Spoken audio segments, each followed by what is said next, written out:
que desde que la vi, ya creo que hace 10 años atrás, tiene una escena que me conmovió, hasta las lágrimas de llorar.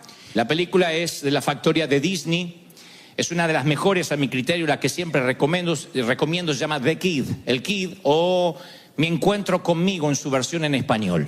Interpretada por Bruce Willis, que él es un asesor de imagen, muy apático, muy ecuánime, y se encuentra en un momento con un niñito gordito de unos 8 años y no sabe de dónde ese niño apareció en su casa, misteriosamente.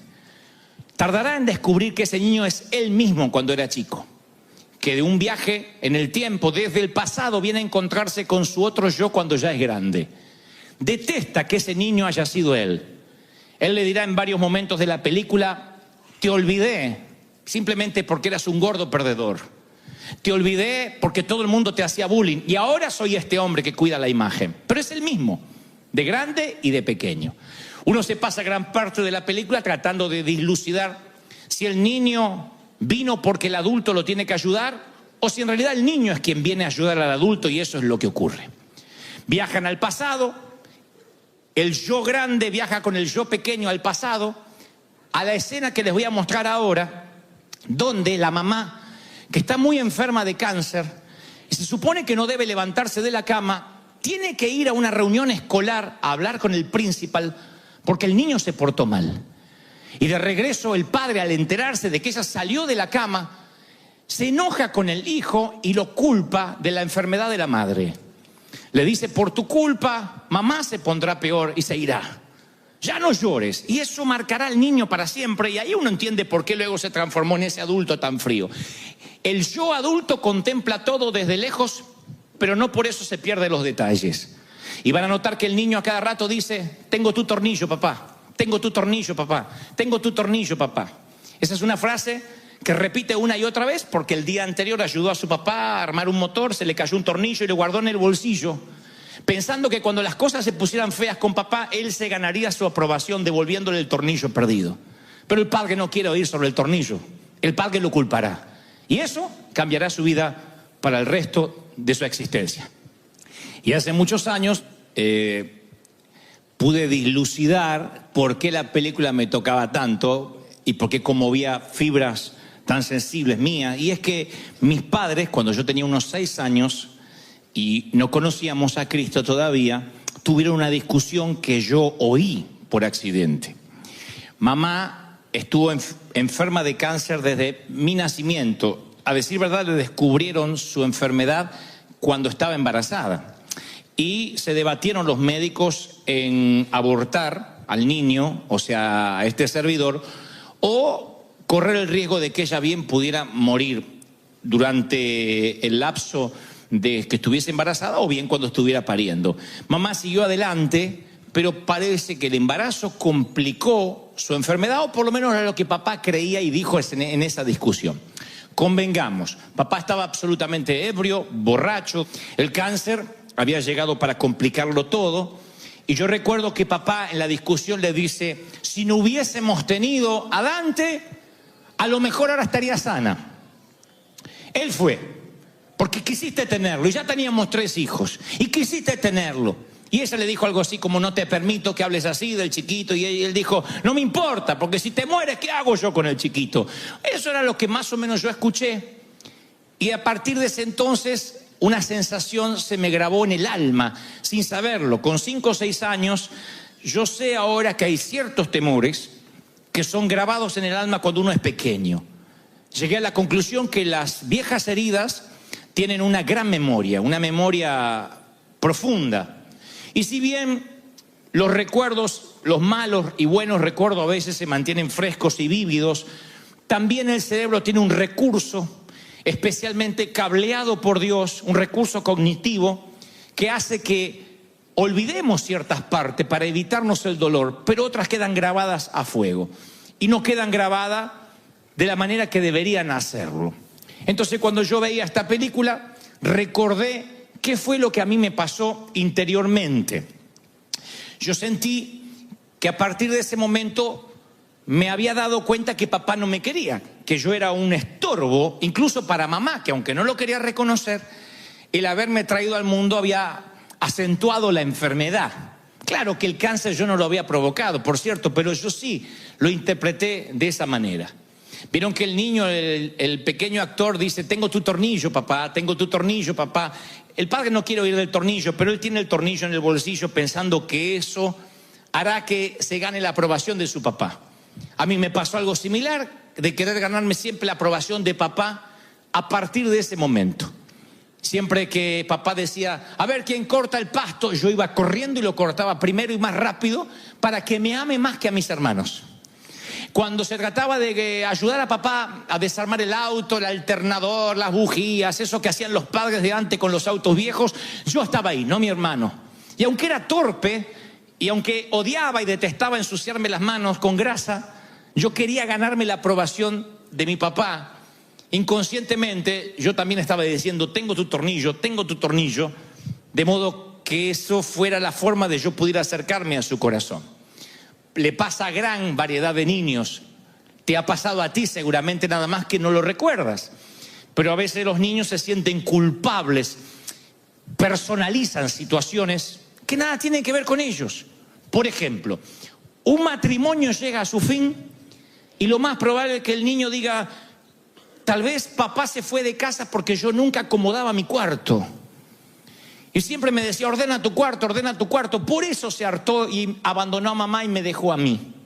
Luego te das cuenta cuando vas creciendo que un hombre no se va porque el hijo no acomoda el cuarto. Pero para cuando lo entiendes, algo quedó marcado, una sensación de angustia, una sensación de no ser amado quedó marcado en tu interior. Así como alguien piensa que el papá se fue porque él no acomodaba el cuarto, hay otros que creen que la mamá se fue de la casa porque o se buscó otro novio porque tú no ayudabas con los quehaceres de la casa. Y vivimos pensando: ¿qué hice? ¿Qué pude haber hecho? Tiene que haber sido mi culpa. Mi padre estaba muy dolido por la enfermedad de mi mamá. Y yo me acuerdo que aquella vez, cuando él salió de discutir de la habitación, de la recámara con mi mamá, me cruzó y borracho, no estaba consciente, pero yo sentí que me miró con odio. Es un tema resuelto. Ustedes conocieron a mi papá, yo lo amo, es un dulce, está así de parecerse al Papa Francisco. Pero estoy hablando de cuando no conocíamos a Cristo.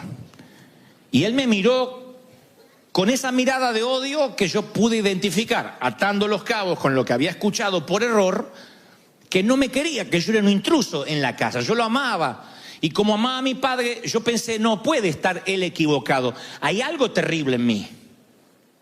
Hay algo que él ve, él no puede estar equivocado. Y entonces yo decidí que nunca más permitiría que alguien se acerque a mí lo suficiente como para ver lo que mi papá había visto en mí.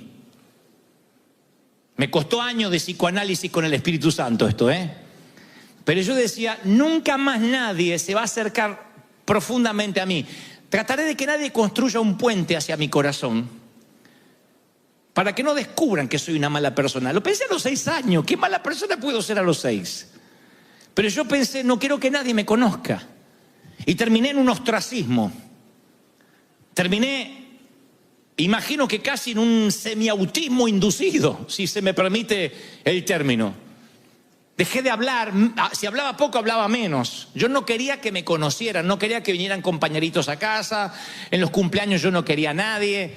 Tenía miedo de que conocieran que yo era un fraude. No quería ver esa mirada que vi en papá en ninguna otra persona. Por eso yo llamé a este mensaje: está bien que no estés bien. Está bien que no estés bien. Ese es el título del mensaje. Porque para aquel entonces yo pensé que estaba mal sentirte mal, que había que demostrar que uno estaba bien. Por eso quiero que nunca se olviden este título: está bien que no estés bien. Yo no me permití nunca más no estar bien. Dije: yo tengo que reírme, yo tengo que estar bien y que nadie fundamentalmente me conozca como yo soy. Traté de ocultar los sentimientos.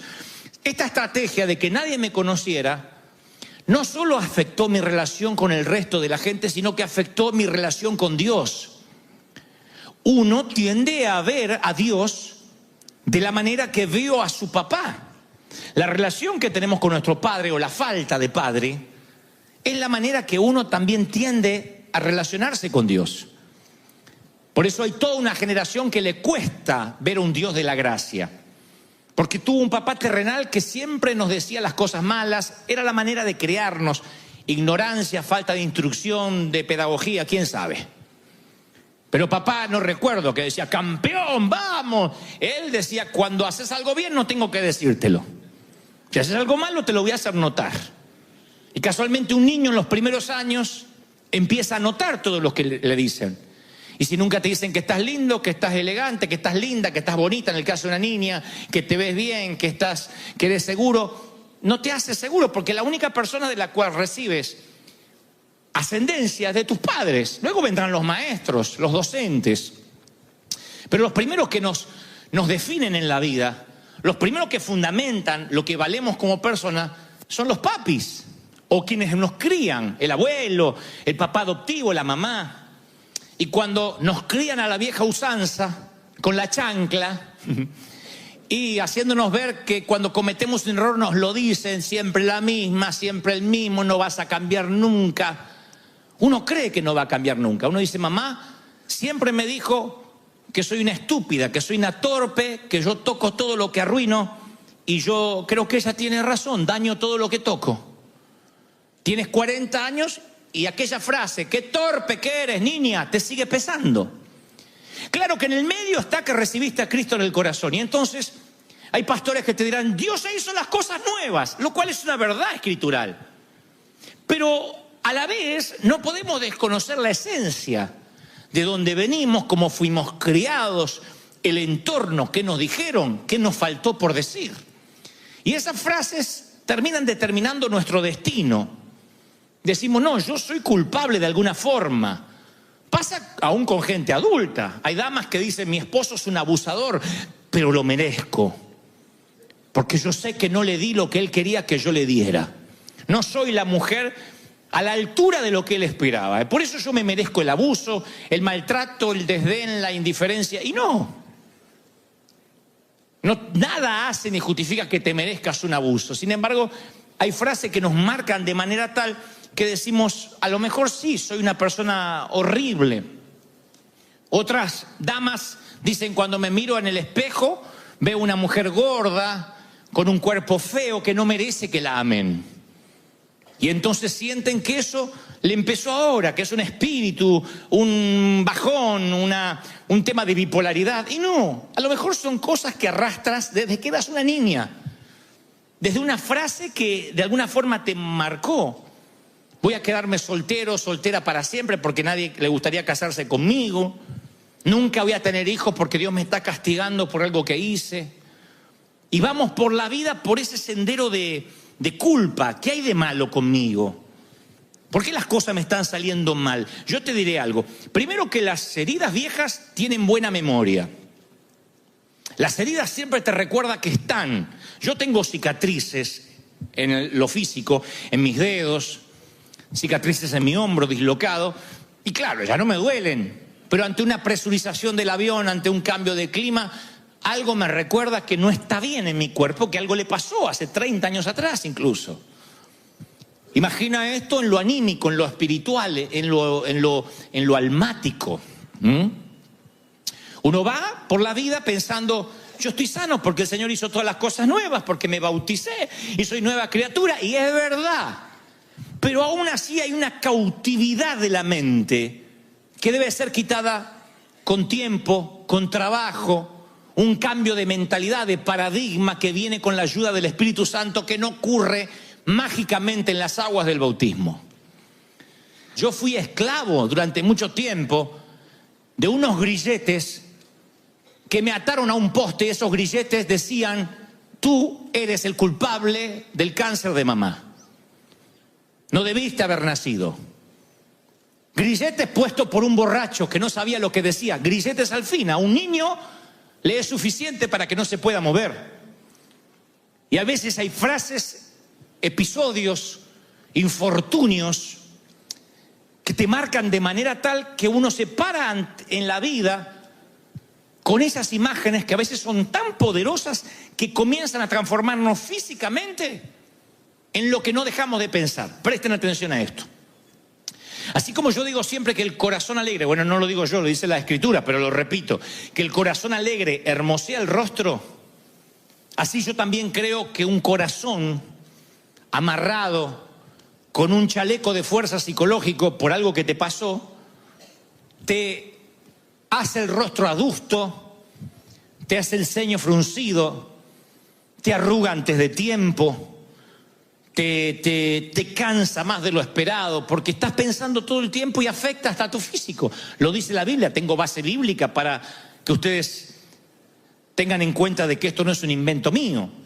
En un verano, hace muchos años, cuando yo era adolescente, yo trabajé para una compañía que repartían Nuevos Testamentos en los hoteles, en los lugares públicos, llaman los Gedeones. Y el CEO o el presidente de esta organización en Argentina era un hombre que tenía un rostro sombrío, desaprobaba todo, cristiano en teoría. Esas personas que tienen un no escrito en la cara, se levantan con cara de no. ¿No? Buenos días, no. Por las dudas dice no. Antes de que le preguntara, no. Cuando llego a la compañía pregunto si yo voy a tener que ver a este tipo todos los días. Y nos dicen que sí. Que es el que nos va a dar la bienvenida todas las mañanas. El que va a orar por nosotros. El tipo estaba sombrío, negativo. Y al principio yo dije, yo no quiero estar con este tipo. Necesitaba el empleo. Pero a medida que fueron pasando los días, en aquel verano, yo fui cambiando mi corazón hacia el hombre porque yo observaba como sus manos torcidas y dobladas debido a la artritis le impedían tomar una taza, agarrar un lápiz. Pero me di cuenta que no era lo único que tenía torcido, su alma también estaba quebrantada, porque de tanto en tanto él dejaba entrever su vida de quebranto. El hijo que ya no lo saludaba hace años y estaba enemistado con él, su divorcio, que había atendido a su padre enfermo por muchos años. Y a medida que él iba contando sus historias de rechazo, una tras otra, yo entendí que el exterior de su cuerpo era un reflejo de su espíritu interior. No era un monstruo, porque sí, sino que la vida lo había amargado y torcido tanto afuera como adentro. Y no era lo suficientemente anciano para decir, tiene achaques de la edad. Pero era tanta la amargura que se reflejaba en el exterior. Por eso a mí me rompe el corazón, notablemente, cuando yo veo seguidores de Cristo que a pesar de que no ignoran que Jesús vino a darnos libertad, sin embargo viven cautivos a episodios como este. Y se niegan a retrotraerse a esos episodios porque dicen, no, yo no creo en la sanidad interior, ya está, yo me quiero olvidar. Pero por mucho que te olvides, a veces vamos por la vida diciéndole a Dios, tengo tu tornillo, tengo tu tornillo. Eso fue lo que me pasó a mí. El tema no fue solo que yo intenté agradar a mi papá cortando el césped más rápido que mis hermanos. A partir de ahí yo me propuse ser el mejor cristiano, el que más trabajara para Dios, para poder ganarme el amor de Dios. En lugar de dar por sentado que Dios me amaba. Es grave lo que me pasó. Un episodio como este en la niñez a mí me formateó mi mente para que se me grabara esa fatídica frase, que es una falacia, de decir, tienes que agradar a Dios. Así que me pasé la vida queriéndole agradar a Dios. Y cada vez que Dios me hablaba, yo decía, tengo tu tornillo, tengo tu tornillo, tengo tu tornillo. Acá estoy sirviéndote, aquí estoy dando de mi ser. He ayunado toda la noche y todo el día, queriéndome ganar su aprobación. Y me frustró. Me llenó de estrés, drenó mi energía, me robó años de autenticidad. Porque es horrible cuando sientes que te tienes que ganar la salvación. Y nos lo dicen, es por gracia, no hiciste nada, pero uno siente, no, está bien, Cristo pagó el down payment, pero las cuotas las tengo que pagar yo. Y vamos por la vida queriendo agradar a Dios y eso es cansador, agotador. Me costó entender, personalizar lo que Dios me decía. De tal manera amó Dios a Dante Miguel, que ha dado a su hijo unigénito para que Dante Miguel, aquel niño no se pierda, mas tenga vida eterna. Eso es para mí, eso es para ti. Están conmigo. Si tan solo personalizáramos el mensaje, cuando uno logra individualizar el amor de Dios, dice: Dios es mi Dios. Él sabe cómo tratarme, Él sabe que yo nací con un papá borracho, una mamá enferma. Él sabe la familia disfuncional que tuve. Él sabe cómo hablarme, cómo tratarme. Él sabía que Abraham no resistiría, Moisés no resistiría lo mismo que Abraham. Que Moisés tenía una estructura emocional diferente a Abraham, que pudo y no dudó en sacrificar a su hijo, casi sacrificarlo. Él sabía que Jacob necesitaba un trato rompemuslo, trato de chancla. Y ahí andaba Jacob. Ahora cambié de nombre, que no era lo mismo que los demás.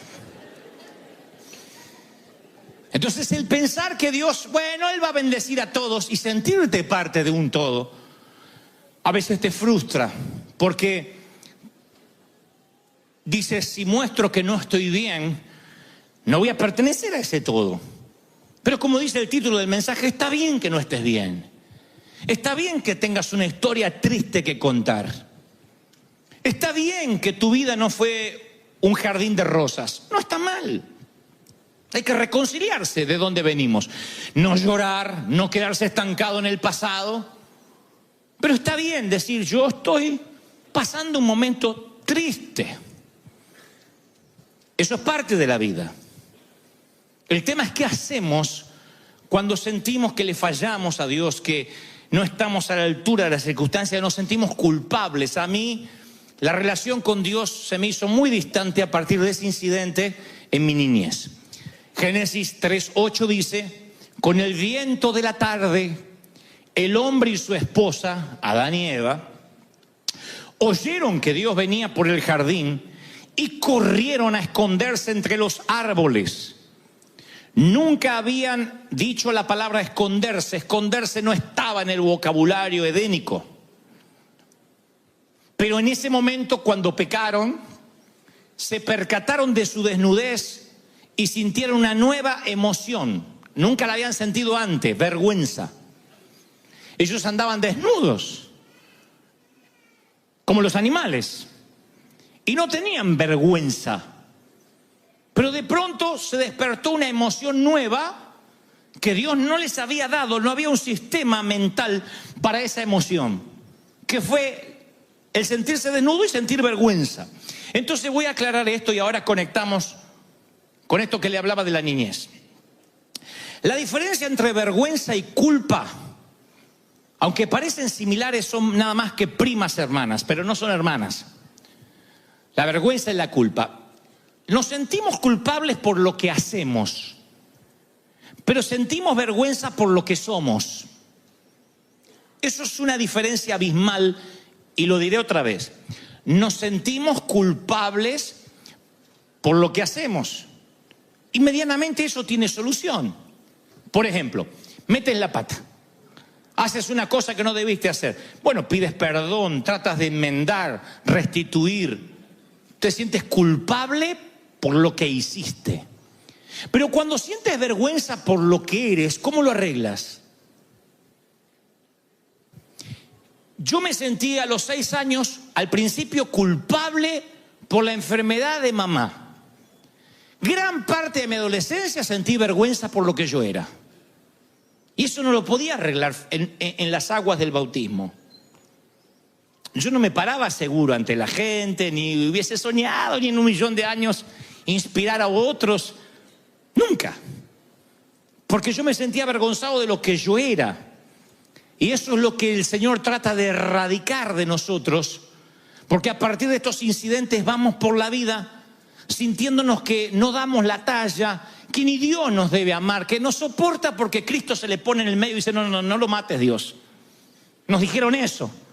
Que con todo gusto Dios te liquidaría, pero Cristo se le interpone y le muestra las marcas y dice: no, morí por él. Está bien, ya te voy a agarrar. Esa es la imagen que tenemos mental. Nos olvidamos que de tal manera que Dios te amó, No porque Cristo vino a la cruz, te amó antes de Cristo. No es que si no ve, él te amó después de Cristo y te ve a través de Cristo, porque si no, no te puede ver. No, Él de tal manera Dios te amó antes de que viniera su Hijo. Por eso lo mandó al Hijo, te amó antes. ¿Estoy siendo claro o no estoy siendo claro? ¿Sí? Miren esta reflexión que se rieron, no sé por qué en el primer servicio, espero que ustedes sean más serios. La vergüenza se parece mucho al colesterol. Bien.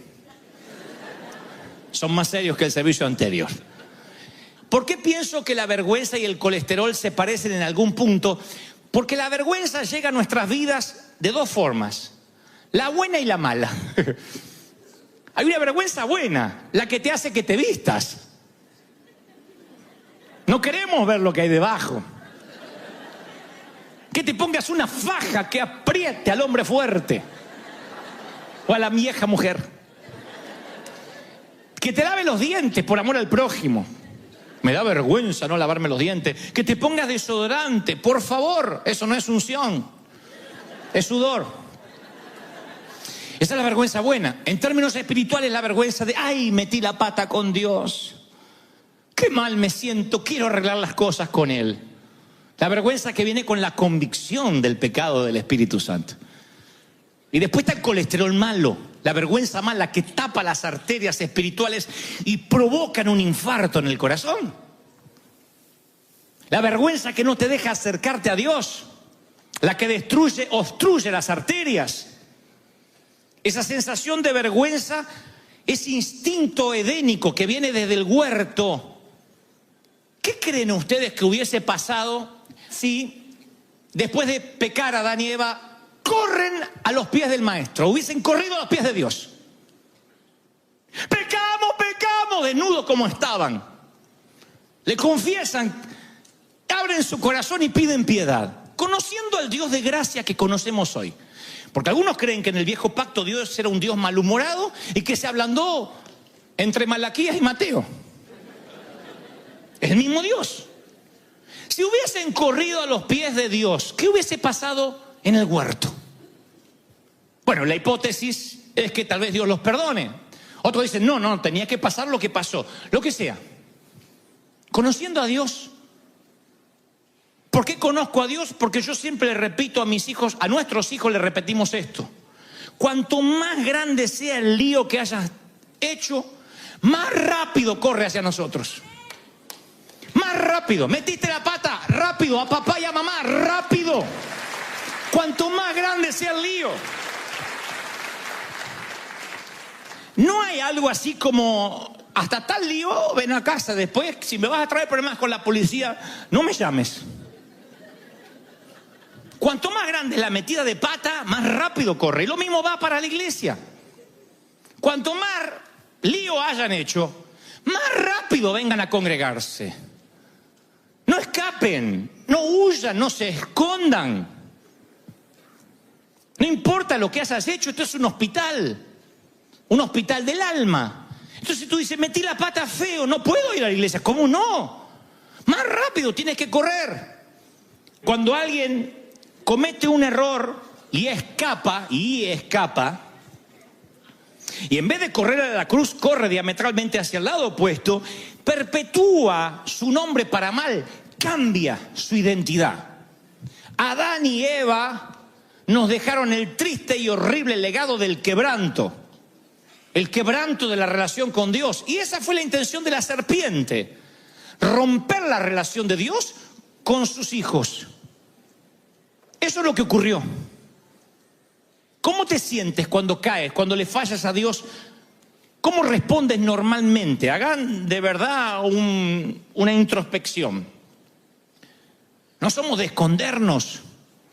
Queremos primero enmendar, arreglar las cosas, arreglarlas por nuestra cuenta y después le daremos una explicación a Dios. Señor, yo puedo explicar esto, pero solo déjame unos días. Y escapamos. Y eso no funcionó en el huerto, ni funciona ahora. ¿Cómo Adán y Eva le van a ocultar a Dios que están rotos? ¿Qué hace Adán y Eva? Lo que hacemos todos: nos metemos en un sótano húmedo, en un sitio donde no nos puedan encontrar por mucho tiempo, en un altillo. En un lugar o alto o bajo, pero donde estemos seguros. Yo lo hice. Una frase desafortunada, poco feliz de mi papá, hizo que yo me ocultara mi personalidad. Yo dije, no quiero que nadie me conozca. Yo voy a tratar de ocultar cómo soy porque te voy a defraudar. Todos tenemos nuestros escondites y sótanos preferidos. Hay de los que se esconden tras la comida, porque dicen es lo único que puedo controlar o no. Y entonces, ya sean obesos o bulímicos y anoréxicos, ellos creen que la comida es lo único que está bajo su control y ahí se esconden tras la comida. Ya sea que la vomites o la comas con voracidad, hay de los que su escondite se llama comida. Otros, los más comunes, se esconden tras las cosas. Tú sabes, una cartera más, un par de zapatos más, un vestido más y estaré satisfecho o satisfecha. Y luego, claro, el escondite otra vez te deja ver. No hay zapatos, no hay traje que pueda ocultar el quebranto ni el dolor. Siguen siendo los mismos árboles que torpemente trataron de ocultar a Adán y a Eva. Otros se esconden tras las relaciones afectivas y van de pareja en pareja, diciendo ninguna pareja me satisface, ninguna me da lo que yo necesito. Y no te la pueden dar porque el problema viaja contigo. No hay una persona perfecta para ti, por una sencilla razón, tú no eres perfecto. Si alguien busca una iglesia perfecta, no la encontrará. Porque si la encuentras, tú la echarías a perder. Yo la echaría a perder. ¿Cómo voy a buscar la perfección cuando yo no la puedo ofrecer? Pero así somos. Y nos escondemos tras relaciones afectivas y andamos de pareja en pareja, en cama, de relación en relación, pensando, esta sí me hará feliz. Si es un escondite, no te hará feliz. Tarde o temprano se verá que estás roto o rota. Otros se esconden tras el ministerio. Ese fue mi escondite favorito, el ministerio. Debo confesarte que por muchos años yo me escondí tras el ministerio. Yo siempre pensé que si yo oraba por ti, si yo te bendecía, si yo te inspiraba a ti o a quien Dios me pusiera delante, yo podía tapar mi yo real. Y de alguna manera era como cortar el césped más rápido que mis hermanos para que Dios me amara. Tengo tu tornillo, tengo tu tornillo, tengo tu tornillo, tengo tu tornillo.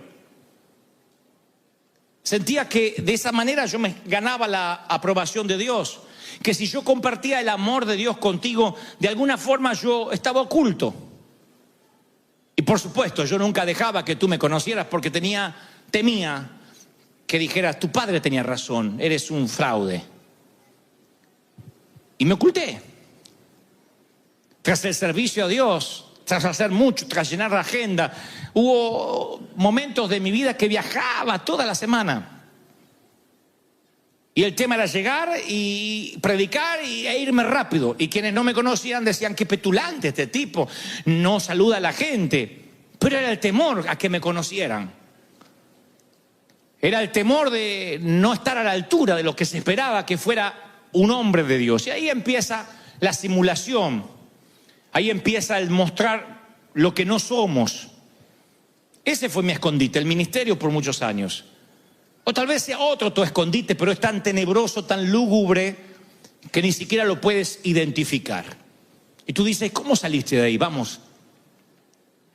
¿Cómo se supone que sales de un escondite así? ¿Cómo rehaces tu vida? ¿Cómo te abres paso en el mundo adulto sano? Te diré cómo. Con la misma pregunta del huerto. Lo mismo que Dios le preguntó a Adán. De allí estuvo la respuesta por la cual yo pude salir. Poco después que Adán pecó, dice Génesis 3:9, Dios lo llamó y le preguntó, ¿dónde estás tú? La Biblia no menciona la inflexión de voz que pudo haber tenido Dios al llamar a Adán. Porque uno puede interpretar que Dios está diciendo, ¿dónde rayos te metiste? ¿Dónde demonios estás? Yo no creo que Dios esté hablando con esa inflexión de voz. Pienso que la voz sonó triste. Pienso que ¿dónde estás? Estaba impregnado de gracia, esperando que corran hacia Él. Dios sabía que iban a meter la pata, así que supongo que en algún punto Él todavía soñaba, ansiaba, si se me permite el término, que corrieran hacia Él. ¿Recuerdas si alguna vez perdiste un hijo en el mall, en alguna parte durante unos minutos? ¿Cuál es tu reacción? Te diré cuál fue la de mi mamá cuando me perdí una sola vez.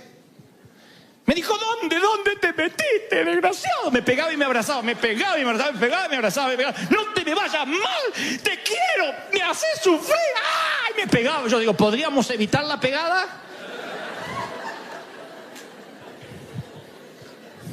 ¡Ay, desgraciado! Si te llegas a morir o te pasa algo, yo me muero, me pegaba. Imagínate si no me llega a querer.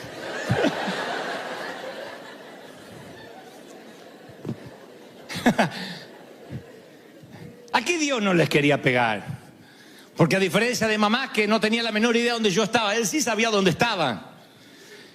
Pero les hace una pregunta retórica.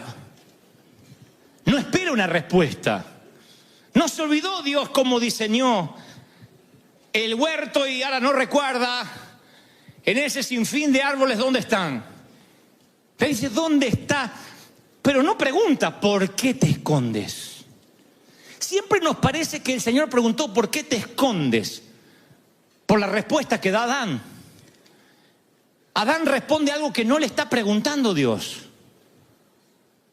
Tú estás respondiéndole algo a Dios que no te está preguntando. Porque cuando Dios ve la vida que llevaste o lo que te pasó, conoce tus escondites. ¿Dónde te ocultas para que no te duelas? Las relaciones, el alcohol, qué sé yo, el sexo. Él conoce. Cuando te dice ¿dónde estás?, no espera una respuesta de por qué estás haciendo lo que haces. Es una invitación a salir del escondite. ¿No recuerdan cuando jugábamos al escondite, a las escondidas? ¿Dónde están? ¡Salgan! La invitación es sal. Donde quiera que estés, sal. Sigo siendo el Dios del huerto y sigue siendo mi hijo. Cuanto más grande sea la metida de pata, por Dios, corre hacia mí. ¿Dónde estás? Y Adán interpreta que le preguntan ¿por qué? Le está preguntando ¿dónde? Y es muy revelador lo que contesta Adán. Él dice, oí tu voz y tuve miedo porque estaba desnudo y me escondí. No te pregunté por qué, ¿dónde? La pregunta sigue hoy firme. ¿Dónde te escondes? Sal. No, pero yo, lo que pasa es que de pequeño me abandonaron. No me digas el por qué. Yo estuve ahí, dice el Señor. Yo te vi, conozco tu sufrir. ¿Dónde? No, pero te voy a explicar el por qué. ¿Dónde? No el por qué. Oí tu voz, tuve miedo, sentí vergüenza y me escondí. Ahí está el colesterol malo. La vergüenza mala. Ahí te das cuenta que la vergüenza mala tiene una voz más convincente que la del propio Dios. La vergüenza mala tiene una voz más potente y convincente que el mismo Dios cuando la deja crecer. La sangre de Cristo quiere fluir y la vergüenza mala tapa las arterias. No, te amo, no, te amo, no, tú no me estás amando, sí, no, tú no me puedes amar. Déjame que te explique, no me expliques. Es increíble que esto nos ocurre a nosotros. A mí muchas veces Dios me pregunta ¿dónde te escondes, Dante? Y yo todavía sigo dándolos por qué. Y hay que entrenar nuestros corazones para que escuchen el amor de Dios por encima de nuestra vergüenza.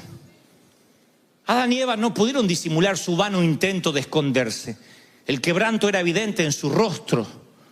Ahora estaban agachados detrás de los árboles con rostros torcidos del dolor y del miedo. Y a partir de ahí empezaron a aparentar. Hasta la fecha. Una vez fui a un congreso, hace muchos años, unos congresos de predicadores, había muchos gringos.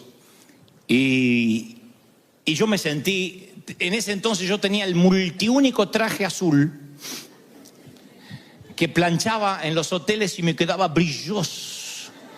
Y yo decía, tengo un traje tornasolado. Pero era de lo viejo que estaba. Y cuando fui a predicar ese congreso, unos predicadores, unas ropas, unos diseñadores, y había uno de los, no diré cuál porque al cabo no importa, que era un rockstar. El tipo era, cuando no caminaba, levitaba el tipo así. ¡Oh! Tenía todo. Si se podía poner aretes, se los ponía, pero quedaba feo. Pero se ponía todo. Corbata así grandota, traje rayado a lo mafioso. Todo era de calidad. Y yo prediqué ese día, hablé de las heridas del alma. Y hablé de la arena del desierto, de la vida que a veces se nos mete y nos lastima. Y veía a este hombre que estaba con todo su bagaje de cosas, que lloraba. Y después nos fuimos a un sitio en privado a tomar algo y se saca su Rolex de oro. Me dice: Dante. Yo dije: ahora me lo da y me muero. No predico otra cosa que no sea las heridas del alma por el resto de mi vida. Se saca el Rolex así y me muestra que tenía las marcas de un intento fallido de suicidio.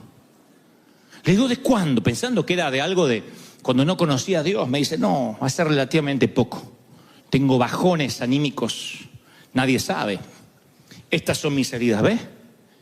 Nada más que en lugar de acudir al mantel de la gracia, él tapaba elegantemente con un Rolex que estaba roto. Yo dije: ¿cómo se puede ocultar el quebranto con tanta elegancia? Con peinados ostentosos, con botox, con operaciones. Puedes tratar de retrasar un poco el tiempo, pero nunca podrás ocultar el dolor. Nunca. Lo único que puede tapar el dolor es la gracia, la sangre de Cristo. Lo demás son cosas, son escondites baratos, sótanos húmedos. Te hartarás de estar allí.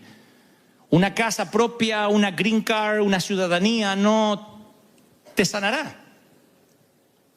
No quitará las heridas de tu alma. Y yo me acuerdo cuando vi a ese hombre y dije: no le sirve su ropa para ocultar tanto quebranto. Y es lo mismo que piensa Dios cuando ve el patético intento de Adán y Eva de taparse con unas hojas, que era lo más grande que encontraron. Unas hojas de higuera. Cuando vio el patético intento de taparse, les cosió. Fue el Padre Celestial el primer costurero, no mandó un ángel. No hizo que apareciera un tapado de piel. Dicen que el Padre les cosió. Eso es amor. Una madre cosiendo para que el hijo no pase vergüenza. Aun cuando se está por ir a la fiesta y se le rompió la cremallera o algo. No, ven que te coso. No, mamá, no se va a notar, me tapo. Vení que te coso, condenado. Y le coses. Dios cosiendo. ¡Wow! Conozco al Dios que nivela las montañas, que pone al océano en sus cauces, que deja que las estrellas graviten en su lugar. ¿Dios cosiendo? ¿Dios desastre? El primer sastre no fue Christian Dior ni Hugo Boss. Fue Dios. Y les cosió túnicas de pieles y los vistió. ¿Pieles? ¿De dónde sacaría pieles si ellos tenían que... no podían matar, no había una orden de Dios que mataran las vacas antes del pecado, por ejemplo? ¿Dónde sacaría las pieles? Dios estaba mostrando una metáfora de que algo tenía que morir. Alguien tenía que morir para que ellos estuvieran cubiertos de la vergüenza. Pocos años después no serían unos animalitos, sería el Hijo mismo de Dios que tendría que verter su sangre para tapar la desnudez, para que no se dé cuenta que estás tullido. ¡Aleluya! ¡Eso es gracia! Di conmigo, eso es gracia. ¡Aleluya!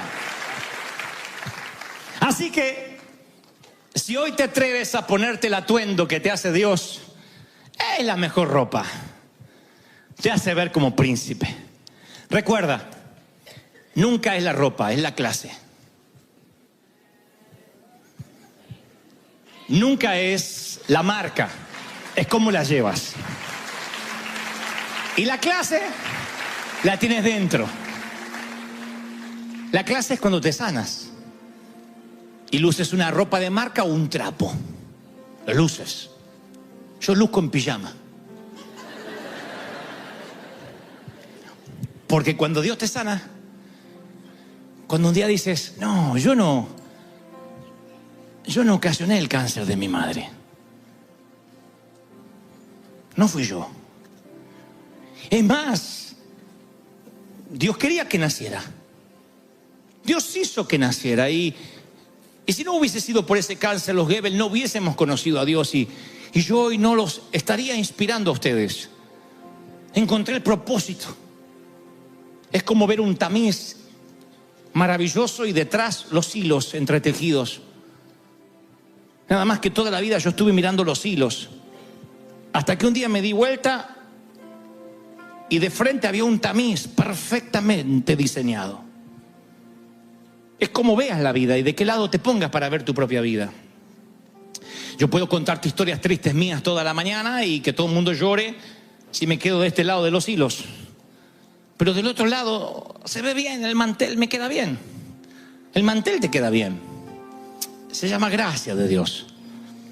Tienes que reconciliarte con ese niño gordito, flaquito, flaquita que fuiste, con las trenzas horribles, con pecas, sin pecas, con faltando dientes, y decir, ese niño es este adulto de hoy. Y yo no fui culpable de nada, ni ahí, ni en la adolescencia, ni en la juventud. Y si lo fui, el martillo del juez replica y dice, no culpable, inocente. Así que está bien que no estés bien. Está bien que estés triste. Para eso somos una familia, para ayudarte. Ama y déjate amar. Ese es el Dios tan distinto a lo que la religión nos quiso mostrar. Un Dios que te ama, un Dios que te tiene paciencia, un Dios que su misericordia no se agota, un Dios que sigue creyendo en ti, un Dios que no importa si cortas el césped rápido, lo cortas lento o no lo cortas, Él no cambiará el amor.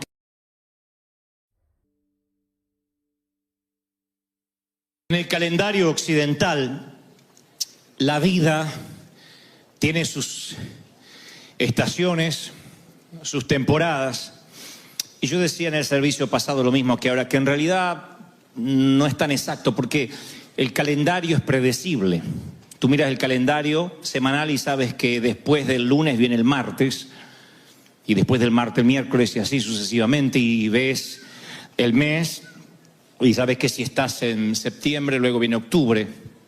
Si estás en diciembre, hay cambio de año.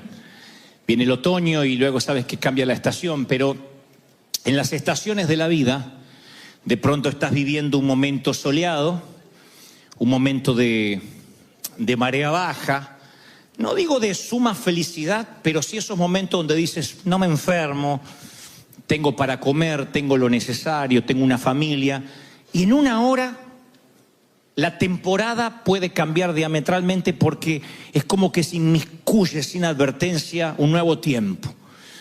Aquí hay mucha gente que me ha contado que una llamada telefónica le hizo añicos los planes, la agenda, el presupuesto. No es de extrañarse que a veces una internación de último momento de un niño, de alguien de la familia, haga que tus planes financieros se deshagan, que todo lo que tenías pensado hacer en los próximos meses quede hecho añicos o trizas. Tan pronto te das cuenta que te llega el bill del hospital, de la internación, de los medicamentos. Por poner un ejemplo. Hay otras cosas más graves, como puede ser un golpe, un shock, el enterarte de algo que de pronto hace un sismo en tu corazón y todo lo que creías que estabas construyendo se desmorona como un castillo de naipes. Y esto no es patrimonio del que no tiene a Dios, porque esa es la falacia, pensar que las tribulaciones vienen para los que no tienen a Dios o en su defecto los que lo tienen pero están haciendo las cosas mal. Yo me crié en iglesias así, donde se miraba con espíritu de sospecha y desconfianza a aquel que de pronto le tocaban momentos económicos frágiles, o aquello cuya salud de pronto empezaba a desmoronarse. Inmediatamente la reprimenda era: te estás enfermando porque debe haber un pecado oculto, algo que no confesaste.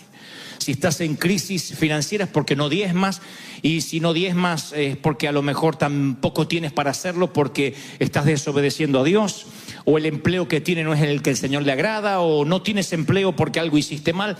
Siempre hemos visto la crisis como la mano negra de Satanás. Y nos cuesta entender que a veces las crisis, los desiertos, los momentos duros que nos toca atravesar, las temporadas por los hospitales, incluso aquellas que son más serias, que nos llevan a caminar por la grama de un panteón, de un cementerio, son permitidas por el Señor, nos guste o no nos guste.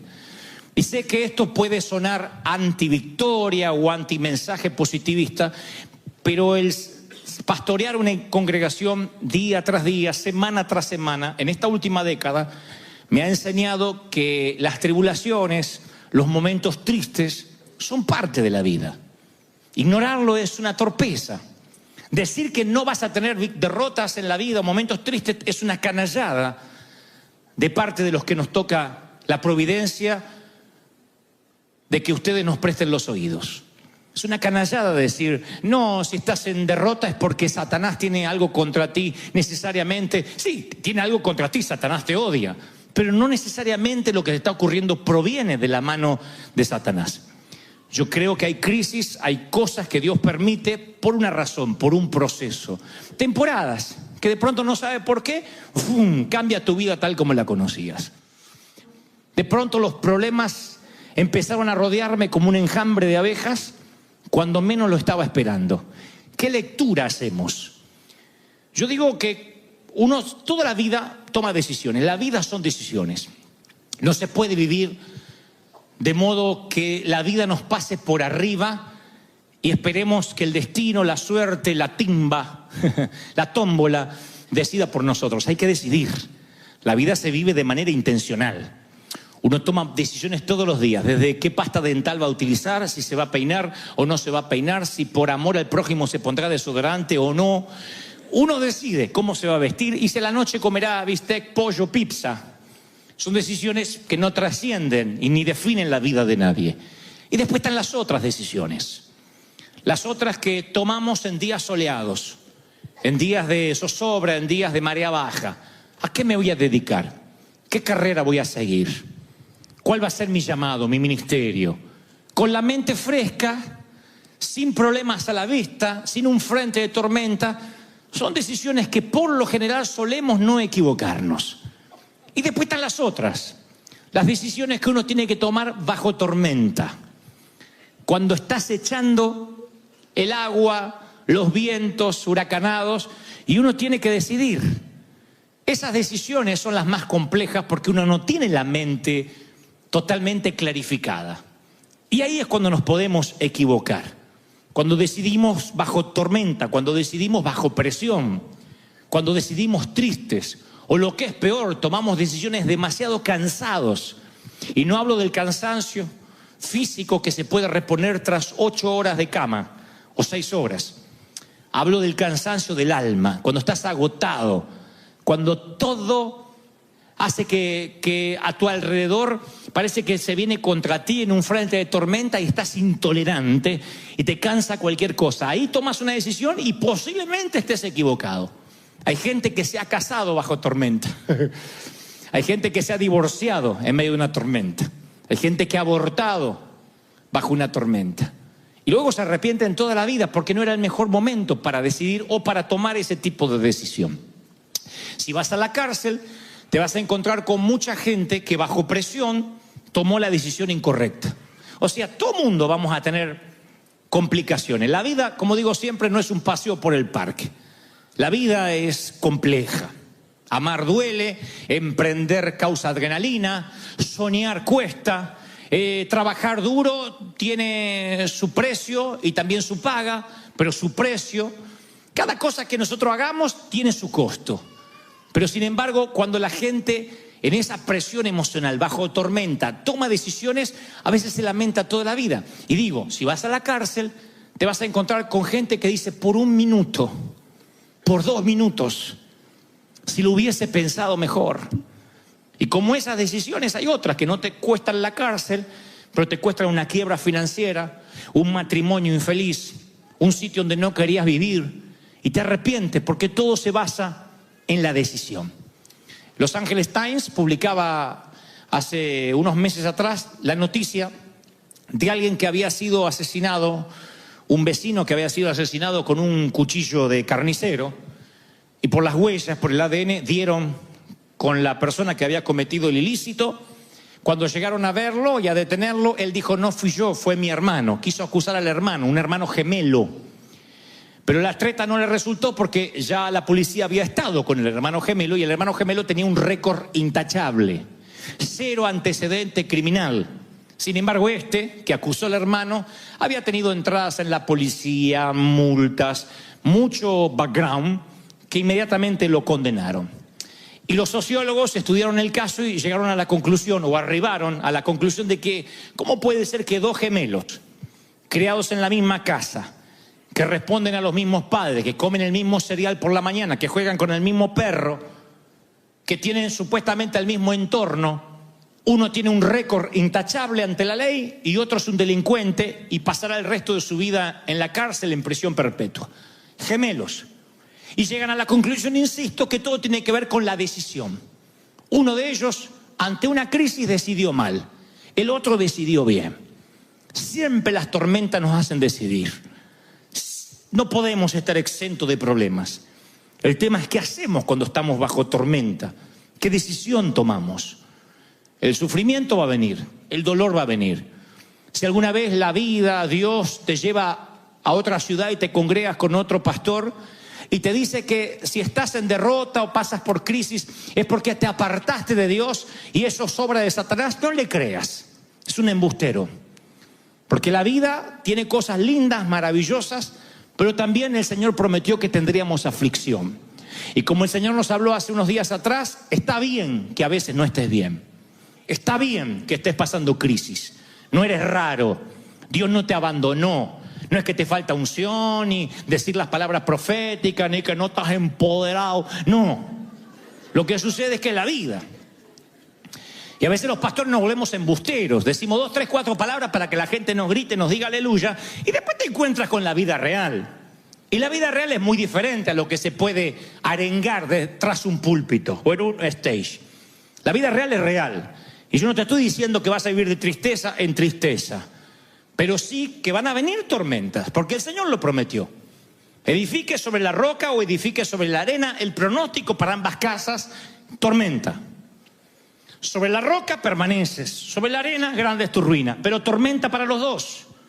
No promete el Señor días soleados eternos para los que edifican sobre la roca, como se cree en ese evangelio que se predica tanto hoy, de que tienes que vivir siempre en victoria en victoria. A veces no, a veces son temporadas largas que el Señor te quiere enseñar a vivir en la escasez. Y tú dices, ¿Dios es un Dios de escasez? No, lo diré otra vez. Dios es un Dios de prosperidad y de abundancia, pero a veces quiere enseñarte a vivir en la escasez. De otro modo, como dirás lo que dijo Pablo, sé vivir en pobreza y sé vivir en riqueza.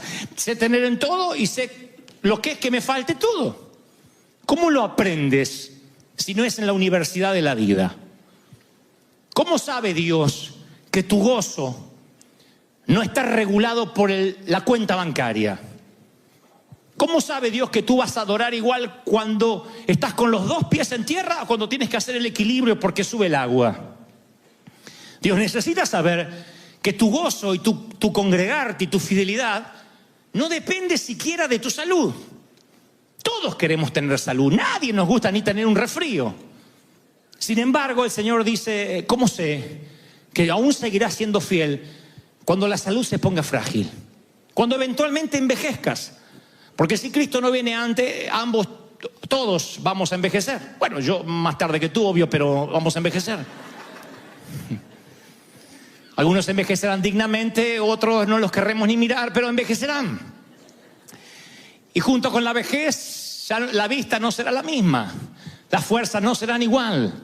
Los dientes no estarán allí. Vendrá la celulitis, la varices, la artritis. La próstata, orinarás mucho más seguido de lo que orinas ahora. Esas cosas vienen. Recibe esta palabra profética de parte de Dios. La ley de gravedad se cobra a sus víctimas. Hay cosas que nunca volverán a estar en su sitio. No hay botox que lo pueda arreglar. Eso viene. ¿Y qué es eso sino una enfermedad paulatina? En la vista, en los oídos, en la voz, ¿Qué es eso? ¿Cómo nos vamos de esta tierra? Si acaso no nos vamos deteriorando todos los días un poco. Imagina que Dios solo podría estar con la gente joven, solo con los que esbozan salud. Imagina que Dios solo bendice a los que tienen mucho dinero ahorrado en el banco. Bueno, los hispanos entonces no seríamos bendecidos casi ninguno. Sin embargo, es lo que se nos ha predicado durante años. Y entonces, cuando uno empieza a pasar crisis, uno lo quiere ocultar porque teme que ha hecho algo malo. Teme que tuvo que haber hecho algo de modo que Dios quitó su mano. Todos tenemos que decidir. Dios no nos diría que tengamos que decidir si no nos pusiera opciones. Y Él nos pone opciones. Él en Deuteronomio 30:19 dice: hoy te he dado a elegir entre la vida y la muerte, entre bendiciones y maldiciones. He aquí pongo al cielo y la tierra como testigo de la decisión que tomes. Ay, si eligieras la vida para que tú y tus hijos puedan vivir.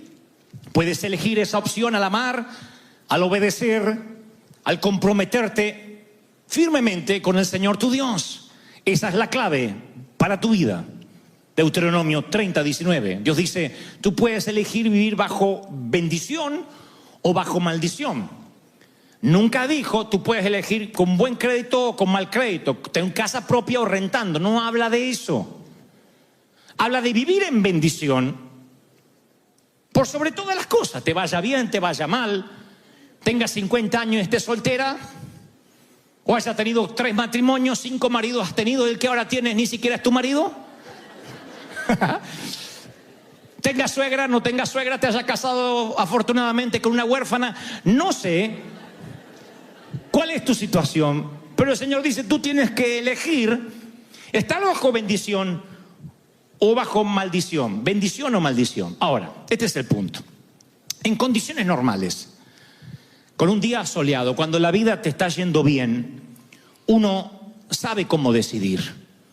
Pero cuando a veces estás tan triste, el Señor me ha mostrado mucho en mi corazón que muchos viven una tristeza inexplicable. Los psicólogos la llamarían una bulia, una depresión blanca. Se le llama depresión blanca a la depresión que no siquiera tiene una razón de ser. Porque la depresión puede venir de un luto, de una tragedia, de un infortunio. Pero a veces las personas se ponen tristes porque sí. No estoy minimizando lo que sientes, al contrario, trato de ver la patología, qué es lo que te pasa. A veces es un cansancio residual llamado estrés, surmenage. La vida no te dio tregua por tantos años, capaz que vienes desde jovencito trabajando con 2, 3 empleos, porque tienes que sacar adelante una familia y tú no lo sentiste en ese momento. Y hoy tienes 40, 50, 60 años y te viene un cansancio de golpe que no sabes de dónde. Siente que se te vinieron los años encima. Hay una explicación médica para eso. Fueron años de estar librando batalla, como los que estaban en el muro de Nehemías, que con una mano tenían la pala y con la otra una espada. Cuando tienes que trabajar y además pelear contra las injusticias, contra la discriminación, contra la falta del manejo del idioma, con la indocumentación, causa un cansancio tan grande que un día te estás tan estresado que pueden pasar 2 cosas. O te enfermas, porque el cuerpo somatiza. La somatización es que el cansancio del alma hace que bajen las defensas del cuerpo y te agarre cualquier enfermedad que anda por ahí.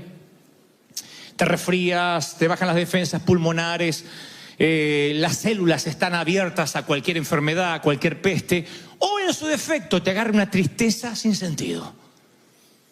Y a veces hay gente que me dice: pastor, ora por mí porque estoy triste. Le digo: ¿por qué? No sé. Y yo no me río ni digo: pero bueno, victoria, victoria, repita conmigo, victoria, victoria, empodérate, aleluya, diga conmigo, gloria, y lo mando a la casa. Porque es desconocer una vida atrás, un background.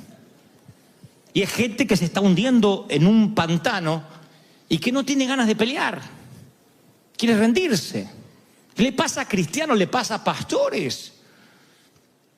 Hace menos de un año un pastor aquí de California se suicidó, un hombre de Dios, americano, con una iglesia creciente, y la esposa dice: yo no puedo creer no haberme dado cuenta de la tristeza que tenía mi esposo. Parecía que él era feliz cuando ministraba, pero llegaba a casa y entraba en unos pozos Usted dice un hombre de Dios, ¿y qué lo agarró Satanás y se endemonió? Esa es la lectura más fácil, se endemonió. Yo tengo otra lectura.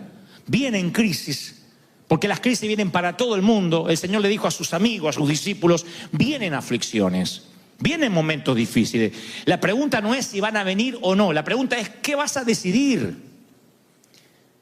Porque así como dos gemelos, uno es un delincuente, el otro tiene un récord intachable y ambos se criaron bajo la misma casa, así hay creyentes que escuchan el mismo sermón, tienen el mismo pastor, se congregan en la misma iglesia y ante una crisis financiera uno se acerca más a Dios y el otro se manda a mudar.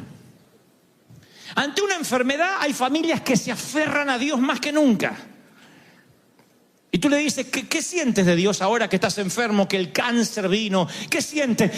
Que Dios es soberano, que Dios sabe por qué. No me gusta, no me lo esperaba, es una temporada que se justapuso a lo que estaba viviendo, pero Dios tiene un plan. Y hay otros que dicen, no, Dios me abandonó, algo hice mal, Satanás se ensañó, ¿para qué viene a la iglesia? Ambos, gemelos. Uno decide bien, el otro decide mal. Y yo siempre me pregunto, ¿por qué alguien decide mal cuando está bajo tormenta? ¿Por qué alguien se deprime y no quiere salir debajo de la manta? Y otros de alguna forma cobran fuerzas y siguen peleando a la vida. Insisto, la lectura fácil es decir, o es que unos son más ungidos que otros. No, no es así. Algunos son más fuertes que el otro, no necesariamente. Las crisis vienen porque Dios nos quiere enseñar ciertas cosas que solo se aprenden cuando uno pasa momentos tristes. Si tú me dijeras, Dante, flaco, ¿cómo es que conociste al Señor? ¿Cuáles fueron tus momentos más íntimos con Él? No fueron en un estadio. No me relacioné con Dios ministrando a una multitud o a un gentío. Fueron los momentos de quietud, de oscuridad, donde pude oír a Dios.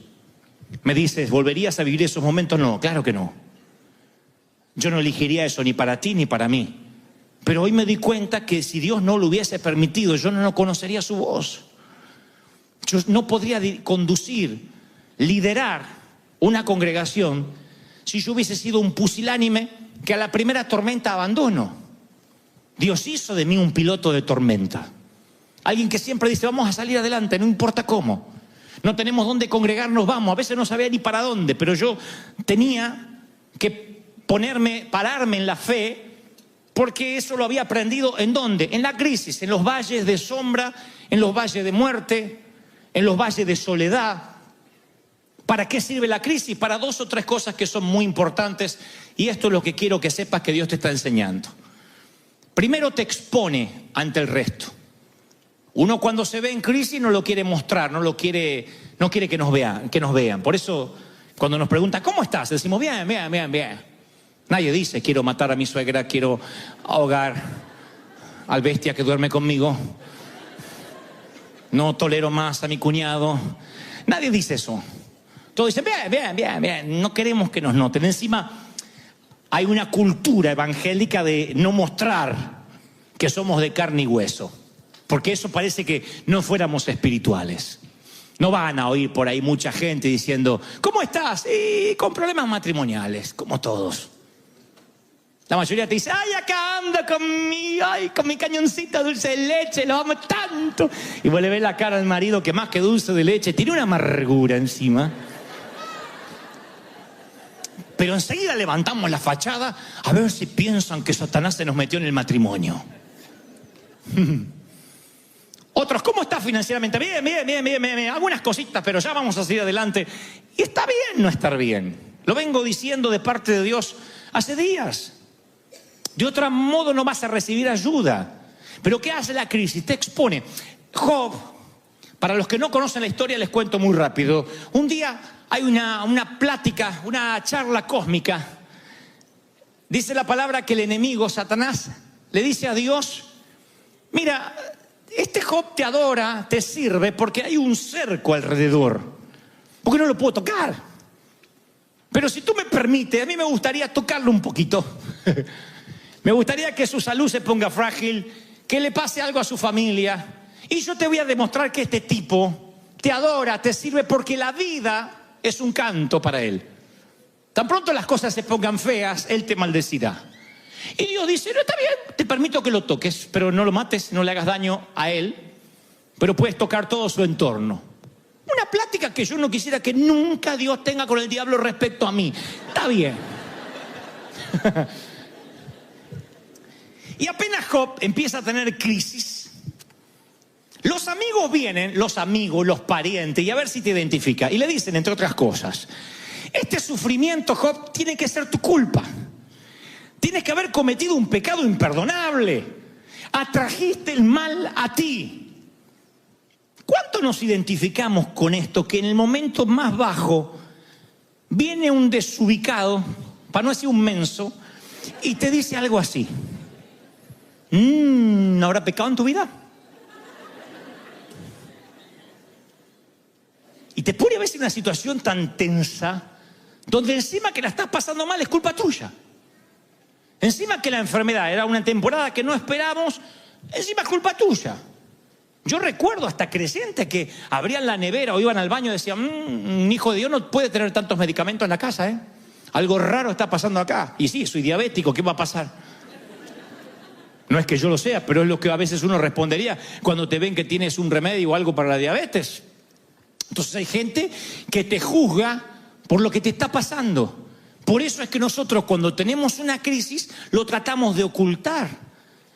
Yo he pasado momentos muy difíciles, tratos de Dios, cuando me despidieron del empleo, cuando estaba solo, cuando estábamos solos, que no sabíamos a veces ni qué comer. Y ahí entendí que con algunos hermanitos yo no necesitaba a Satanás.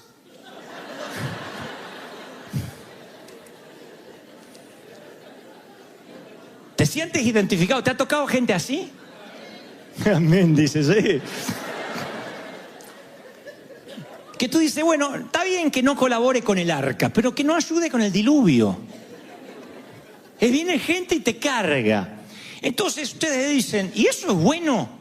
Tras la crisis, ¿me está diciendo que es bueno que Dios me exponga ante la gente? Sí. Ahora vas a ver por qué. Al principio la exposición no nos gusta. Es feo que nos digan, hiciste algo malo, esto es producto de una mala decisión. Pero de pronto empiezas a entender que independientemente de quién tenga la espada, Dios es soberano. Que aunque la injusticia viva en tu casa, Jesús también vive ahí. Y vas entendiendo muchas cosas, vas entendiendo que hay un momento que te empieza a importar poco la opinión de la gente. Que te das cuenta que no todos serán amigos tuyos. Que la gente es fácil llorar con el que llora, pero reír con el que ríe es una cualidad que no todos tienen. Si te va mal, a lo mejor hay un montón de gente que te va a dar consejo de qué hiciste mal. Te va bien y te hacen un hueco. Eso hace la gente. Si te va bien, te empieza a mirar de lejos. Si te va mal, se acerca y te dice, hay un pecado en tu vida. Algo estás haciendo mal. ¿Qué te quiere enseñar Dios con esto? Que hay un momento en que te tiene que importar un bledo lo que diga la gente. Hay un momento que tienes que aprender que no vives ni de los aplausos ni de las críticas. Tú vives del favor de Dios, de lo que Dios piense de ti, de lo que el Señor crea de ti. ¿Están conmigo? En el momento que te liberas de lo que opinen los demás, se te libera la cautividad de la mente. Si yo tuviera que dar un último consejo a mis hijos, a uno de ustedes, porque estuviera por partir y me dijeras, Dante, dame el último consejo, cosa que no creo que pase porque yo los voy a enterrar a la mayoría, pero supongamos que un niñito de acá crece y algún día tiene que cerrar mis ojos. Entonces, si yo tuviera que dar un último consejo, yo le diría que no te importe lo que diga la gente. Que no, esto no significa andar faltándole el respeto a todos, siendo grosero. Significa que todos los días, al final, cuando llegues a la cama, al final del día, te preguntes si estás agradando a Dios. Si Dios se agradó con tu corazón, con lo que hiciste. En una época donde las redes sociales parece que nos van dictaminando quiénes somos. En una época donde un like nos hace sentir bien y cuando nos bajan el pulgar sentimos como que lo hizo el César en el Coliseo Romano y nos van a comer los leones. Hay gente que se deprime. Yo hablé hace poco con los jóvenes y me constataron que se deprimen. No me sigue más, no me sigue más. No sé por qué no me sigue más. Me quitó el like y se quiere suicidar porque no lo sigue más la amiga que está allá. Subí 2 brownies que cociné y no los comentó.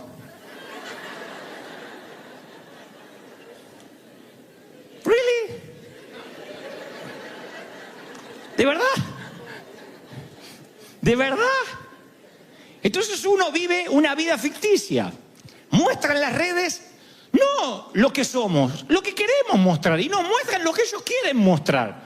Y nos ponemos like el uno al otro. ¡Ay, qué lindo! ¡Ay, pasando unas vacaciones, qué lindo!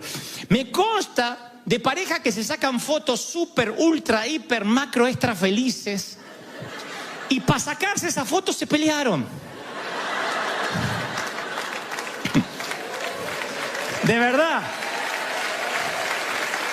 Vení acá, sacate la foto, vení, no,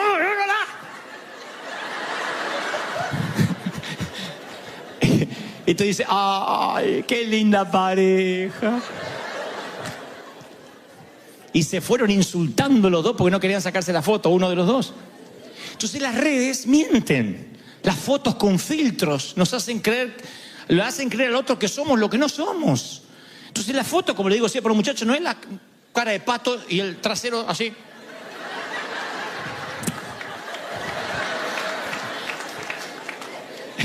No es la vida real. La vida real no es Instagram. La vida real no son las redes. La vida real es la vida real. Duele. No hay filtro, no hay Photoshop. No puedes producir las fotos de la vida, no las puedes producir, no puedes ponerle Photoshop al dolor. No hay filtros para las decepciones. No hay manera de hacer un búnker en el corazón. No hay manera de pixelar a quienes no te gustan. No hay manera de bloquear las críticas en la vida real. Eso pasa en la vida ficticia, la de las redes.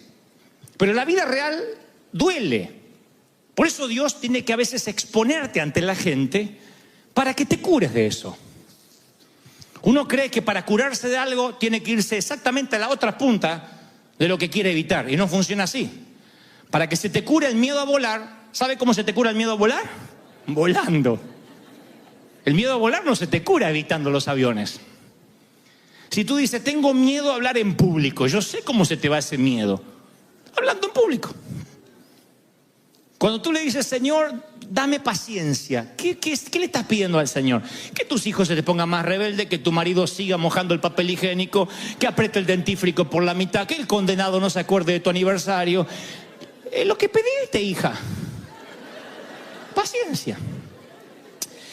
Para ejercitar aquello en lo cual no eres fuerte, es una dosis de eso. Así funcionan las vacunas, por si no lo saben. Las vacunas son una dosis del virus que quieres evitar. Entonces tu cuerpo genera un anticuerpo. Tu cuerpo genera un anticuerpo, no es un juego de palabras, contra ese virus. Te dan una pequeña dosis. Ahora nosotros nos vacunaron contra la fiebre amarilla para poder ir a África. ¿Saben lo que tenía esa vacuna? Una pequeña dosis de fiebre amarilla. Nos la dieron, dijeron, miren que pueden producir vómitos, mareos. Es una pequeña dosis la que el cuerpo puede resistir, pero que hace la bienvenida al cuerpo. El cuerpo genera lo necesario para evitar la enfermedad y entonces sales preparado para que la peste no te contamine. Eso es en la vida. Si quiere el Señor enseñarte a que solo te importe su opinión, te expondrá ante la opinión de la gente como a Job, para que aprendas a que tu gozo no puede estar regulado por los likes, por los seguidores, por lo que dicen de ti. Primero porque no te conocen, porque como yo, tú eres un embustero en las redes. Nadie se saca fotos recién levantado. Recién levantada.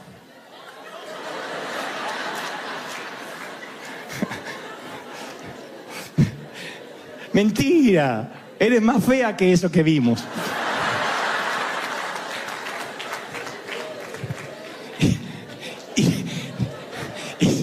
Y si uno va por la vida creyéndose lo que vende, uno empieza terminando comprando lo que vende y es una ridiculez. Tú nunca puedes comprar lo que vendes. Está bien que tengas tu imagen publicitaria para las redes, pero no te lo creas, esa no es la vida. Porque cuando la vida venga de verdad y te pega una trompada en el alma, porque viene y te choquea un llamado telefónico, un despido en el empleo, un problema matrimonial, siente que se te desmorona la vida que quisiste construir en las redes. Y la vida es real. Uno recibe el domingo palabra de Dios acá, ¿no? Y después yo quisiera como pastor que esta palabra se te grabara toda la semana, pero no va a pasar. Porque tú tienes un recipiente como yo, con muchos agujeros. Esos agujeros se llaman mandar a los chicos al colegio, pagar las deudas, pagar la renta, tener familiares que te hacen la vida imposible, tener un jefe insoportable. Son un montón de agujeros, te entra el aceite, parece que te llenaste el domingo, pero el lunes empieza a escurrirse el aceite. El martes te empiezas a olvidar, el miércoles ya no te acuerdas lo que dijo el pastor. El jueves solo te acuerdas cuando mostré el trasero y dices, me acuerdo que mostró... El viernes es así. La vida tiene agujeros y ese aceite se empieza a escurrir y un día te sientes vacío y vas a tomar una decisión y por estar vacío tomas la decisión incorrecta. Entre esos agujeros está la opinión de la gente. No podemos vivir pensando en qué dirán los demás de nosotros. Así que, ¿qué me enseña la crisis? A mí me enseñó, me liberó de la opinión de la gente. Me liberó. A mí la crítica de la gente me liberó de la opinión. Me río de verdad de la crítica, pero me liberó de verdad. No estoy pendiente de qué dicen de mí, me causa gracia. Segundo, me puso en perspectiva de lo que es el cristianismo. Yo les contaba recién que cuando uno va a un sitio como el África, uno se da cuenta de la versión filtrada y diluida que hemos tenido del Evangelio por muchos años. Yo te confieso, tuve casi 2000 pastores africanos, yo en un momento no sabía qué predicarles. ¿Qué les voy a predicar? Que si están pasando crisis es porque Satanás se levantó contra ellos y a veces no tienen para comer esos pastores. ¿Qué le voy a hablar? ¿De qué? Si no tienen agua potable. ¿De qué victoria le voy a hablar como la entendemos nosotros los que vivimos en América? Y si un mensaje no sirve para predicar en todas partes del mundo, entonces no es un buen mensaje. Si el mismo mensaje no se puede predicar en todas partes, no es un verdadero mensaje. Entonces me di cuenta que de 10 mensajes que puedo tener, 9 no los puedo predicar. Porque les tengo que enseñar a ser agradecidos y ellos agradecen estar vivos. Aunque sabe que no desayunaron esa mañana y por ahí no van a almorzar ese día porque no pueden. ¿Qué le voy a hablar? ¿Del Dios de la prosperidad? Que están haciendo las cosas mal, que se arrepientan. La mayoría de esos hombres están enfermos, esas mujeres están enfermas, se los puede ver. Están enfermos con peste, no hay vacunas, no hay sistemas higiénicos, no hay hospitales. Así que, ¿qué voy a hablar? ¿De que el Señor sanó todas las heridas? Sí, puedo hablar de sanidad, pero muchos se van a sanar y otros no. Entonces me empiezo a preguntar, ¿qué es el mensaje de Cristo? Y ahí me doy cuenta, en el África, que tengo que ir al mensaje de los discípulos. Y ese lo entienden los africanos. Les digo que van a pasar aflicciones, que eso es parte de la vida, pero que agradezco el gozo que tienen para cantar. Ustedes saben cómo cantan los morenos, ¿no? Una fuerza que nace de cuando cantaban en los botes de la esclavitud. Una fuerza de adentro. Parece que tiene hasta la música incorporada. No hay que decirle canten fuerte, porque eso todo fuerte. La música fuerte, las palmas son fuertes y adoran y cantan. Y uno los ve y dice, wow, estos son gente que tiene la vida resuelta. No, es que su gozo no está regulado por el dinero. Su gozo no está regulado ni por si comieron o no comieron. Ellos están contentos de que a pesar de la pobreza tienen a Cristo, tienen a Dios, tienen vida eterna. ¡Aleluya!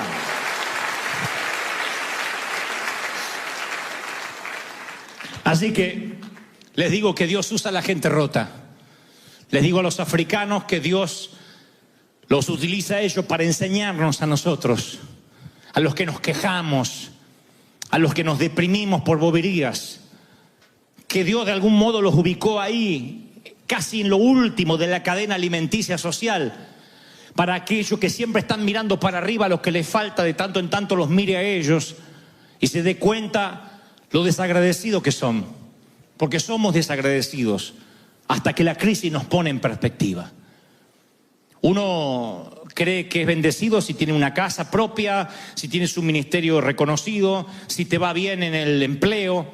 Y un día llega la enfermedad, llega la temporada esa que se inmiscuye sin que lo esperas. Y entonces, ¿qué te pasa? Ordena tus prioridades.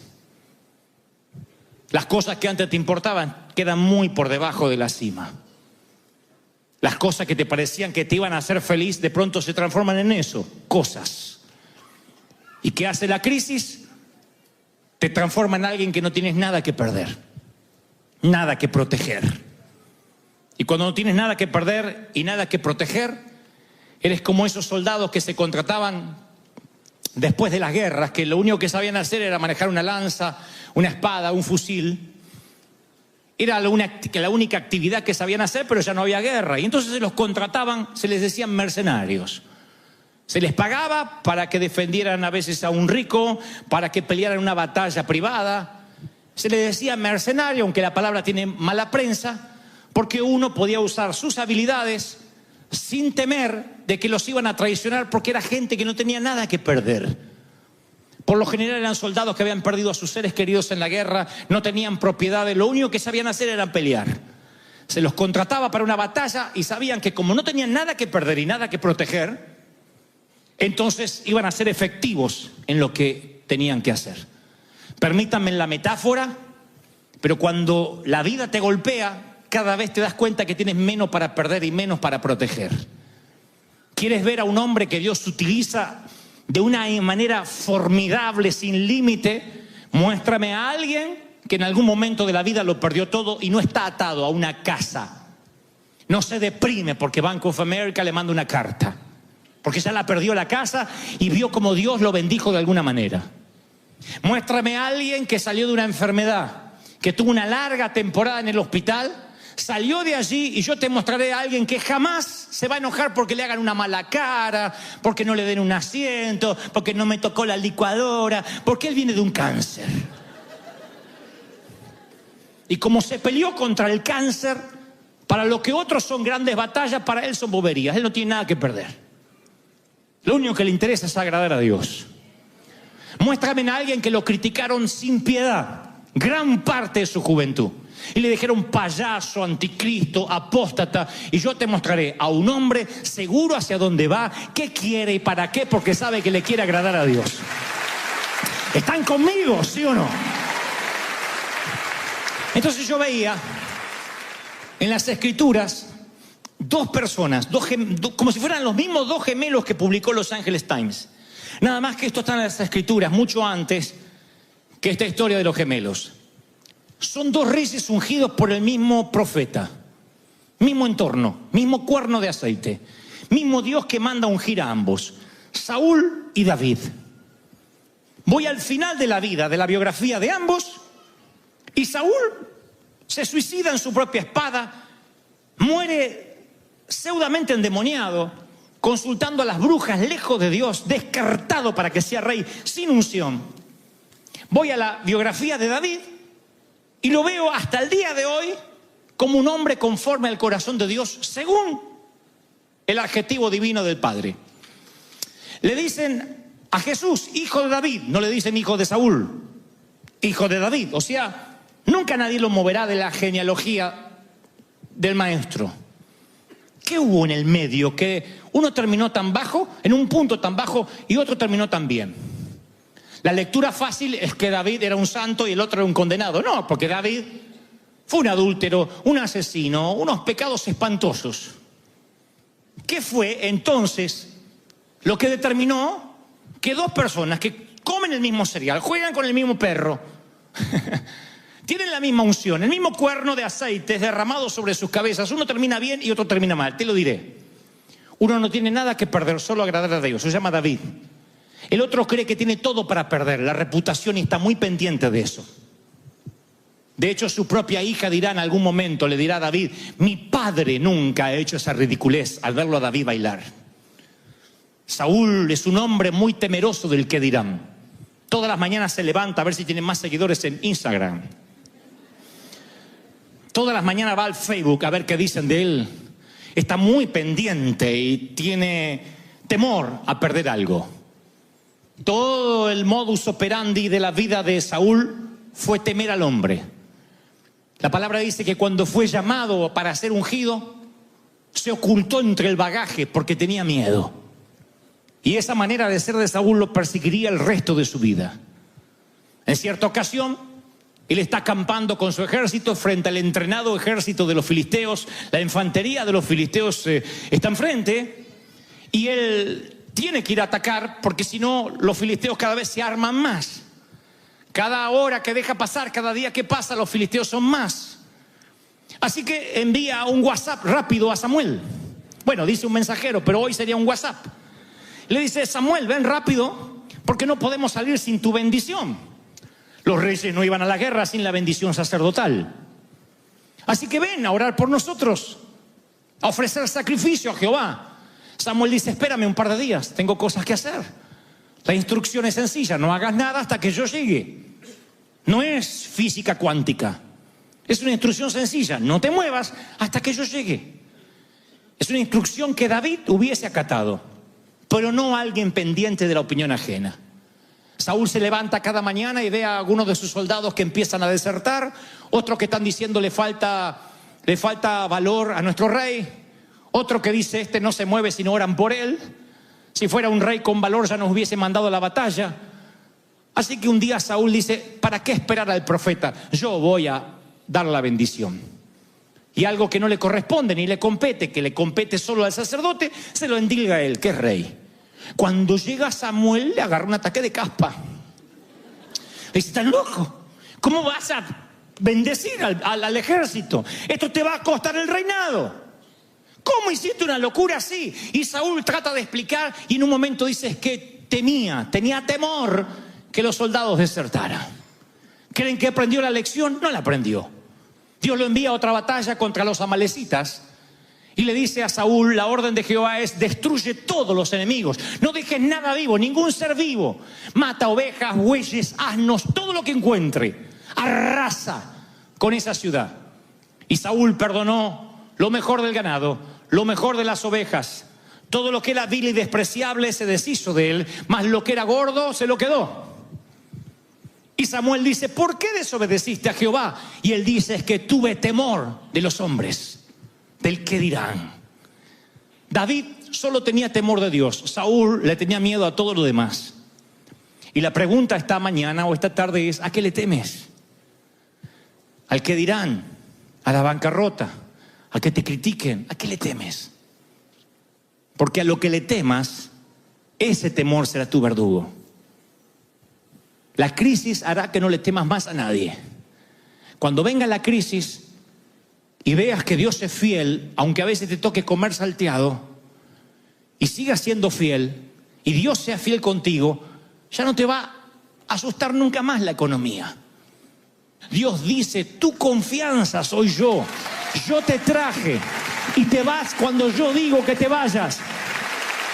Yo te sostengo. Yo soy quien te fortalece. ¿Están conmigo, sí o no? Entonces de pronto, cuando le temes a todo, Dios tiene que pasarte por un proceso para que dejes de temer, para que seas alguien que no tenga nada que perder. Porque si has pasado por el sufrimiento, ya no te afecta el sufrimiento. No estás diciendo: si yo tengo salud sirvo al Señor, si no, no lo sirvo. Ya has pasado por ahí. Y dices: Señor, si me das salud te sirvo mejor, y si no, tendré que luchar con mis achaques, pero aún así te seguiré amando.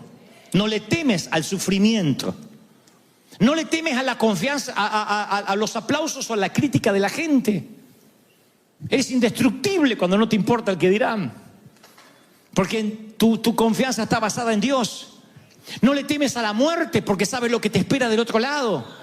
Entonces, cuando no le temes a nada, eres indestructible. ¿Están conmigo, sí o no?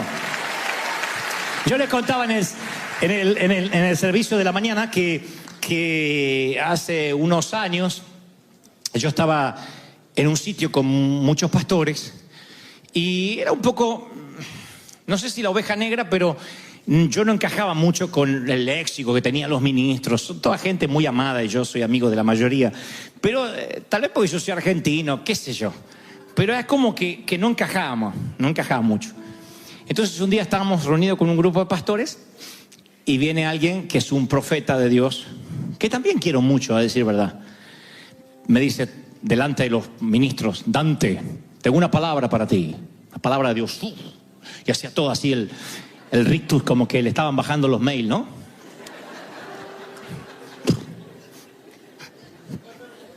Me dice el Señor: cambia, hijo, cambia. Tú no luces como un hombre de Dios, cambia. El Señor me está mostrando que Él va a cambiar tu manera de vestir. Yo dije: estamos fregados, a ver qué me tengo que poner. Me dice que va a cambiar tu léxico. Te va a cambiar, porque ahora eres como un artista, pero Él quiere que seas un siervo de Jehová. Como que Dios me decía: yo te amo, pero vamos a recauchutarte todo, porque así no me servís. No me olvido más. Ahora, tenés que estar bien parado para que te diga una profecía de esa, porque no es un loquito. Eso que te dicen: Dios me dijo. No, este es... Claro, que te agarra uno así, que no le llega mucho agua al tanque, tú dices: bueno, pobrecito. Pero este